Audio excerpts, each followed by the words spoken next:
Now we're going to use our gift wrap technique from the top of the mount to get to our next favorite position, which is going to be the back control.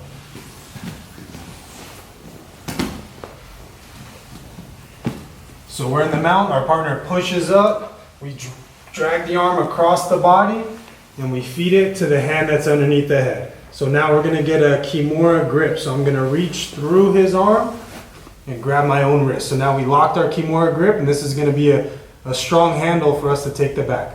I'm going to use my hands to kind of drive Coach Zach on his side, and I slide my left knee, which is behind him, up towards his head.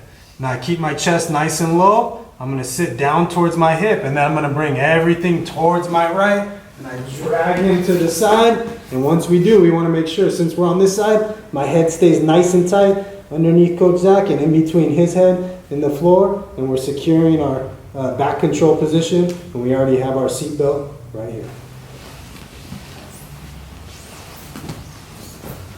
So again, our gift wrap to the back. So he pushes up, we drag the arm across the body, bring our chest low to keep it trapped there. Our hand reaches underneath his head and we grab his wrist. My hand will go through his arm and grab my own wrist. Now we're just going to use our grip and our body to drive him on his side a little. I slide my knee up by his head. This foot is right tight on his hip.